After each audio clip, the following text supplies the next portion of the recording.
Welcome to our channel. Today we how to log into GitLab mobile app detailed guide step by step clearly. Open the GitLab mobile app on your device.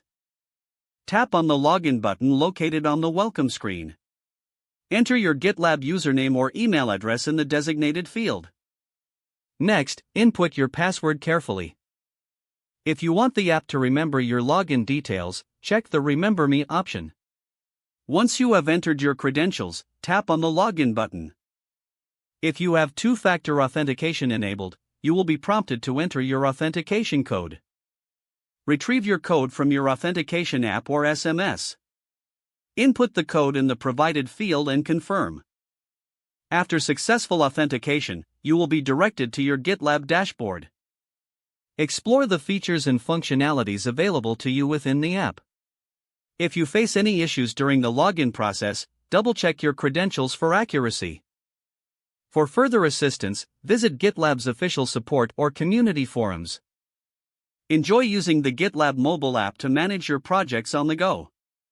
If the page does not load, refresh the browser or try again in a private or incognito window. Make sure you are using the correct email address, then retype it carefully to avoid small typos. If your password is not accepted, use the reset option and create a new strong password you can remember. Check your spam folder for verification or security emails, then complete any requested confirmation steps. Enable two-factor authentication if available to improve account security and reduce unauthorized access risk. After signing in, review your profile details so your contact information and settings are accurate and current. If you see an error message, note it down and try again after restarting your device and internet connection. Log out when you finish, especially on shared devices, to keep your account and payment information secure. If the page does not load, refresh the browser or try again in a private or incognito window. Make sure you are using the correct email address, then retype it carefully to avoid small typos.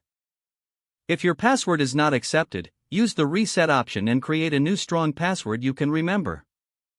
Check your spam folder for verification or security emails, then complete any requested confirmation steps. Enable two-factor authentication if available to improve account security and reduce unauthorized access risk.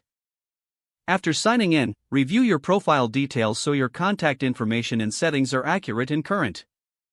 Don't forget to like this video and subscribe to our channel for more step-by-step tech guides.